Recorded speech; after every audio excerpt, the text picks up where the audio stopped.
Cher Benoît Apparu, mesdames et messieurs, chers amis, un grand merci tout d'abord de nous avoir associés à cette réunion, à cette journée d'hier, à celle d'aujourd'hui bien sûr par avance, mais évidemment passionnante, impressionnante, enthousiasmante, d'où en effet la difficulté de la tâche qui nous a été confiée. Une synthèse, c'est peut-être une opération mentale qui permet d'aller des notions simples aux notions composées. Ça, on ne pourra pas le faire parce que nous n'avons entendu que des choses très complexes. Une synthèse, c'est peut-être une opération intellectuelle par laquelle on rassemble des éléments de connaissance en un ensemble cohérent. On va essayer. Une synthèse, c'est peut-être aussi un raisonnement philosophique qui réalise l'accord de la thèse et de l'antithèse en les faisant passer à un niveau supérieur. Je ne crois pas que nous y parvenions. Donc nous allons essayer de vous dresser un panorama de ce qui s'est dit, de la manière dont nous l'avons ressenti. L'exercice est d'autant plus difficile compte tenu de la grande diversité, de la belle diversité, de la grande richesse des présentations et des échanges, des registres des interventions, réflexions, propositions, souvent les deux entremêlés, du caractère très particulier de la question agricole, comme il a été dit, mère de tous les enjeux, de l'esprit même de Planeta, la pluridisciplinarité. Et je veux dire ici, je suis aussi universitaire par ailleurs, je veux dire ici à quel point l'objet agriculture, l'agriculture, est par définition le monde de la pluridisciplinarité. Je ne trouve pas une science, un savoir qui ne soit pas convoqué par l'agriculture. Il n'y a pas d'objet plus interdisciplinaire ou pluridisciplinaire que celui-là.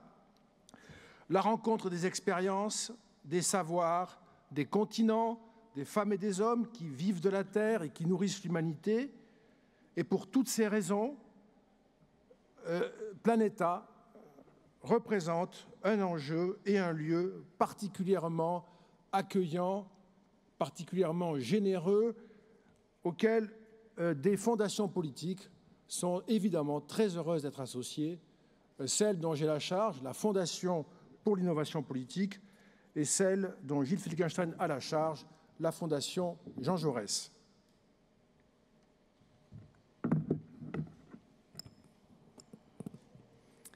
Mesdames et messieurs, Dominique Régnier ayant plaidé par anticipation les circonstances atténuantes pour un exercice qui est difficile et peut-être même impossible, je pars donc à cette synthèse l'esprit plus tranquille.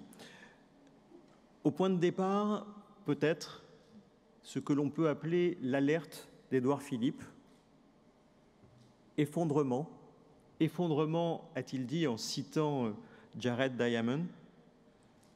Et quand on voit la diversité des défis qui sont devant nous, qui ont été présentés d'emblée par Benoît Apparu, à la fois le défi de l'alimentation, le défi de la préservation des sols, de l'eau, le défi de la transition énergétique, on mesure qu'il s'agit là de défis d'ampleur, d'autant plus d'ampleur, si je puis dire, que plusieurs d'entre eux peuvent paraître contradictoires. Et on l'a vu tout au long de la journée d'hier. La limitation à 2 degrés de la température de la planète d'un côté, l'augmentation de la production agricole, on a vu les difficultés à l'instant même pour nourrir la population du monde, contradictoires parfois, hors d'atteinte peut-être, ils peuvent paraître en tout cas tels. On a vu hier que pour protéger la biodiversité, même une partie seulement de la biodiversité actuelle, il faudrait de manière substantielle augmenter la protection de la terre et des mers.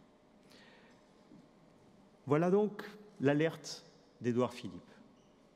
Pour y répondre, et je crois que ce forum y a répondu, on pourrait s'inspirer de ce que j'appelle la leçon d'Auguste Renoir. Henri Matisse, au milieu des années 40, a écrit un livre qui s'appelle Jazz, qui est un livre illustrée, calligraphiée, dans laquelle il livrait sa conception de l'art. Dans Jazz, il y a une correspondance avec Auguste Renoir dans laquelle celui-ci explique comment il peint. Et il dit qu'il commence par placer son chevalet, par s'installer, par placer le bouquet de fleurs qu'il doit peindre, le préparer, et qu'une fois que cela est fait, il change de place. Il se décale, et que c'est comme ça qu'il peint. Et je crois que c'est ça, ce que nous avons fait ensemble dans ce forum de Planète A, c'est décaler notre regard. Et je crois que ça a été ça, une des principales leçons de ce forum. Changer notre regard sur le monde agricole et sa situation, peut-être. On a parfois l'image d'un monde qui est un monde masculin. On a vu à quel point les femmes y prenaient une place centrale dans beaucoup de pays. On a, dans les pays européens, en France notamment, une image qui est une image juste que la pauvreté est d'abord une pauvreté urbaine. On a vu que dans le monde, la pauvreté est d'abord une pauvreté rurale. Changer notre regard aussi sur l'agriculture et sa fonction. Évidemment, l'agriculture a pour fonction de nourrir la planète. Et même, on l'a vu, de plus en plus de monde. Aujourd'hui même, et la présentation précédente le montrait, ce sont 800 millions de femmes et d'hommes qui sont insuffisamment nourris. Demain, on l'a dit, ce seront 10 milliards de femmes et d'hommes qu'il faudra nourrir. Mais la fonction de l'agriculture, les missions, les enjeux qu'elle soulève sont plus larges. La santé, étroitement liée à la première question, ce chiffre, la nourriture, on l'a vu, qui est la première cause de mortalité, avec un mélange d'excès ici, de défauts là-bas, de malnutrition et de malbouffe, pour reprendre des formules qui ont été utilisées. Mais au-delà de l'alimentation et de la santé, des enjeux qui touchent à la paix. On l'a vu hier parce que l'histoire et la géographie nous enseignent que la terre agricole est le terreau du politique, à la fois un levier de puissance, une source de rivalité. Et puis, au-delà encore, cela a été évoqué d'emblée par Édouard Philippe, l'agriculture comme culture qui produit de l'identité, qui garantit nos civilisations, d'où cette idée d'avoir une approche globale, une approche holistique de la question agricole. Enfin, et c'est peut-être l'essentiel, changer notre regard sur l'agriculture comme solution. L'agriculture comme clé de beaucoup des problèmes. Et je crois qu'il y a au moins 3 séries de réflexions et de propositions qui sont sorties des débats de la journée d'hier, puis des ruches de l'après-midi. Première série de réflexions, peut-être autour de l'idée de nouvelles filières. Je pense aux présentations qui nous ont été faites, la production de farine d'insectes pour l'aquaculture, pour répondre aux problèmes qui se posera demain partout, mais qui est dès aujourd'hui dans l'aquaculture, de la consommation de protéines. L'utilisation de jacinthe d'eau qui fait d'un problème une solution pour la purification de l'eau comme pour la production d'énergie. L'invention du fromage sans lait pour répondre à de nouveaux modes de consommation. Et puis, évidemment, et peut-être surtout, la production de carbone renouvelable, de carbone vert par l'agriculture elle-même, en maximisant la production issue de la photosynthèse. Je crois que ce sont quelques-unes de ces nouvelles filières prometteuses qui nous ont été présentées hier. Deuxième série de réflexions, de nouveaux concepts, mais des concepts appliqués. Je pense à l'agriculture de précision qui a été évoquée plusieurs fois et qui, grâce aux technologies, permet de mieux savoir où irriguer. Je pense à ce qui a été présenté dans la région de Santiago et de Valparaiso pour les vignes, qui sait mieux qu'avant quand irriguer. Je pense à ce qui a été présenté en Afrique sur la télé-irrigation. Autre concept, celui de l'agriculture symbiotique, avec de nouveaux partenariats entre groupes internationaux et producteurs locaux, en les impliquant notamment dans le commerce équitable. On l'a vu pour la banane en Afrique hier, ou entre l'État et le secteur privé, par exemple, pour lutter contre la déforestation au Nigeria. Dernier concept, vieux concept, mais qui retrouve une actualité, celui de l'agriculture verte. Et l'exemple irlandais montre que demain, peut-être, cela pourrait être une marque pour le pays lui-même. Et je crois que c'est une idée qui est très intéressante parce qu'il y aurait là un avantage compétitif. Enfin, après les nouvelles filières, les nouveaux concepts, troisième série de réflexions sur une nouvelle information ou sur une meilleure information, parfois grâce aux technologies, parfois avec des manières plus classiques. Ça a été un des fils rouges du travail des ruches d'hier après-midi, avec, par exemple, l'idée, au-delà de ce qui existe déjà, d'une plateforme numérique des bonnes pratiques, avec aussi l'idée d'une plateforme, notamment dans les pays émergents, entre entrepreneurs, particuliers et transporteurs, le partage des connaissances techniques, juridiques pour protéger les sols, avec l'idée, par exemple, d'un grand colloque sur le droit foncier. Voilà quelques-unes des solutions qui sont apparues. Je termine par quelques interrogations, parce que, évidemment, il y a aussi des interrogations qui sont issues de nos réflexions. D'abord, sur la question du modèle. Faut-il ou ne faut-il pas un modèle? Y a-t-il ou non un affrontement entre les modèles? Et s'il faut en choisir lequel? Je crois que cette question-là reste une question qui est ouverte. La question des politiques publiques, on vient de l'évoquer, elle l'a été peu puisque nous avons choisi de partir de la société civile, mais quel rôle pour la puissance publique? Avec quels instruments? Cette question-là est évidemment devant nous aussi. La question de la terre, qui a été un des autres fils rouges du travail en ruche, avec cette idée que la terre n'est pas une marchandise comme les autres, et qu'il faut réfléchir notamment à la manière dont elle se transmet. Enfin, et peut-être surtout, et je termine par là, la question de l'échelle. Beaucoup des expériences qui ont été présentées se font pour l'instant encore à une échelle qui est nécessairement modeste. C'est un process qui est en cours, et je crois qu'une des grandes questions qui nous est collectivement posée est de savoir comment on peut faire pour accélérer et pour amplifier ce processus. Ça fait 10 minutes. Dominique, pour l'autre regard sur les travaux d'hier, celui de la Fondation pour l'innovation politique. Vous avez remarqué la mise en scène, hein? Il y a tout un jeu, hein, vous avez noté, hein. Je m'inscris dans le prolongement de ce que vient de dire Gilles Finkelstein, bien sûr. Hein, je donne un sentiment à mon tour, en essayant de ne pas, bien sûr, redire ce qui a été dit. Je voudrais retenir dans ce forum et de ce forum l'appel au sursaut qu'il contient, un sursaut politique, philosophique, scientifique, technologique, pour tenir compte. Alors on dit souvent, et je l'ai pensé moi-même et sans doute dit aussi, de la centralité de l'enjeu agricole, et en y réfléchissant, j'ai eu le sentiment que ça n'était pas exactement une question de centralité. Et l'autre image qui m'est venue, c'est plutôt celle de la trame. L'activité agricole a une incroyable puissance matricielle.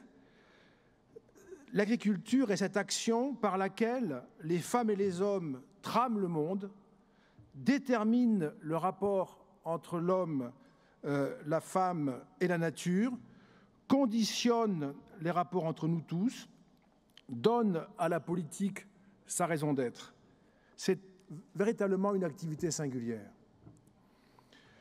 Nous avons assisté à une description minutieuse de l'état des choses. La description de notre situation anthropologiquement historique, parce que l'agriculture est évidemment la condition de possibilité de la société humaine, parce que les transformations qui affectent déjà cette activité mettent en tension l'humanité. Les tendances démographiques, la raréfaction des ressources naturelles, l'eau, la terre, la biodiversité, le réchauffement climatique dessinent un futur évidemment redoutable, possiblement belliqueux, où la règle brutale du plus fort, au détriment des continents, des pays et des pans de la société humaine qui sont les plus faibles, pourrait bien prendre le dessus.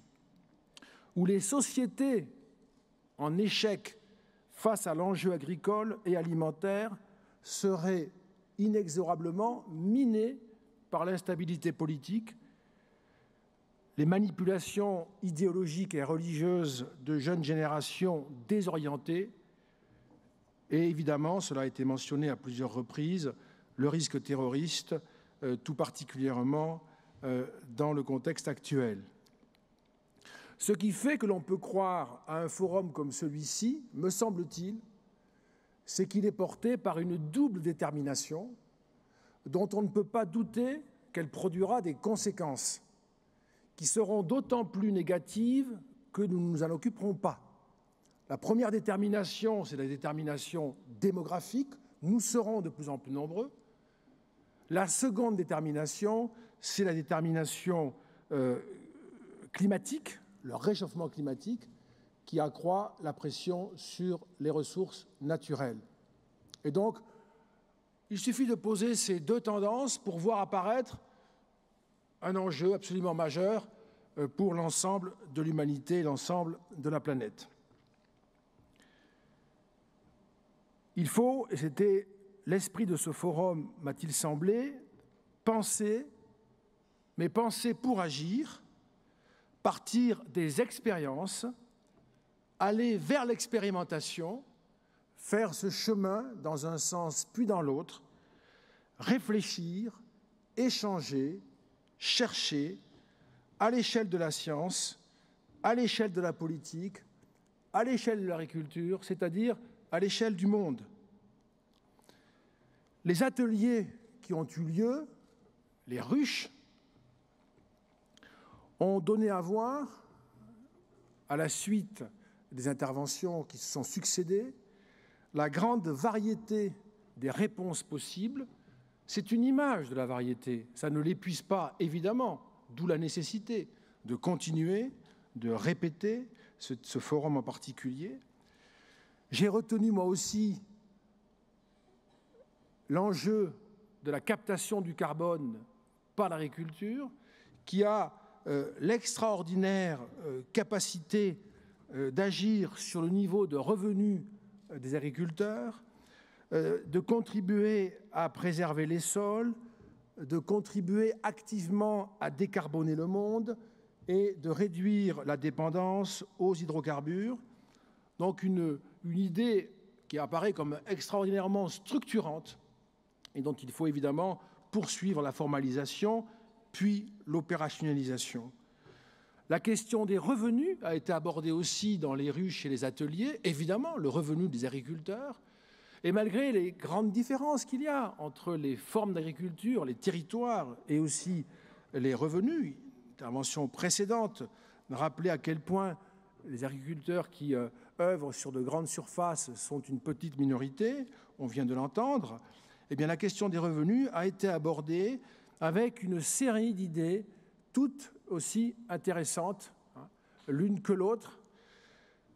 Bien sûr, une réflexion sur la baisse des coûts de production, sur la réduction de la quantité d'intrants, sur un usage parcimonieux de l'eau, mais aussi la question des marges des intermédiaires, du distributeur final, la grande question que posent régulièrement les producteurs, mais encore des revenus de type complémentaire, supplémentaire, l'agriculteur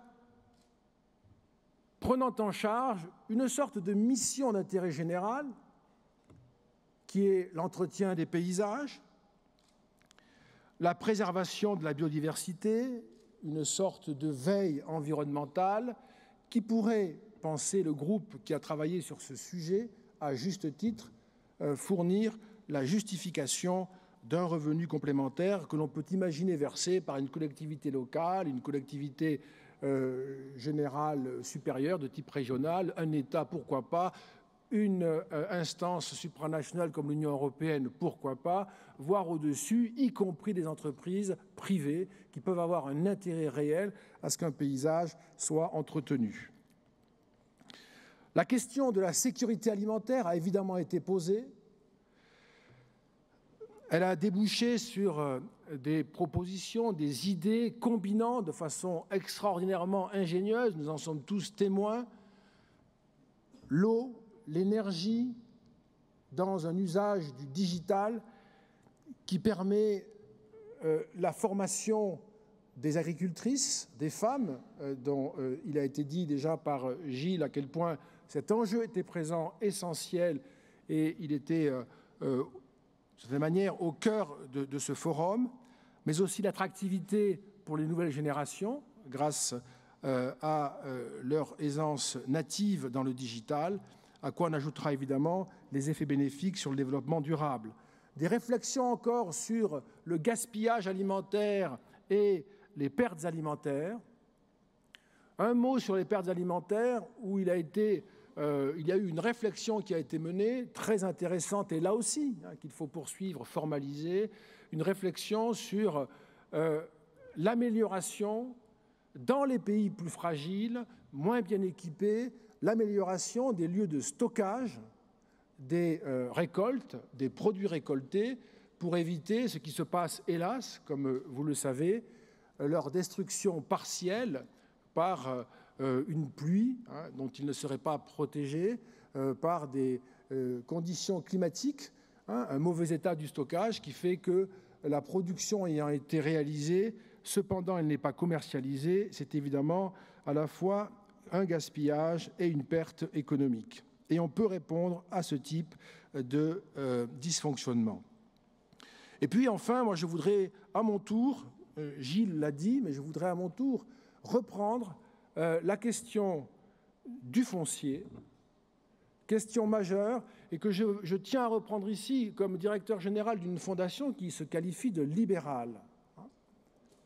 Et la question, pas aller sur la question du libéralisme, ce n'est pas le sujet, mais le libéralisme, c'est tout sauf l'absence de règles, c'est tout sauf l'absence de principes, et il est absolument nécessaire de réfléchir au statut très singulier de la terre, à la fois un effet marchandise de fait, mais bien commun de droit. Et là, sans doute qu'une réflexion devrait se poursuivre à l'échelle globale pour permettre la transmission à des producteurs dans des conditions de justice, d'égalité, qui à la fois vise à préserver l'équilibre politique et social des sociétés humaines en particulier, et puis de la société humaine dans sa généralité, mais aussi de répondre aux enjeux du développement durable.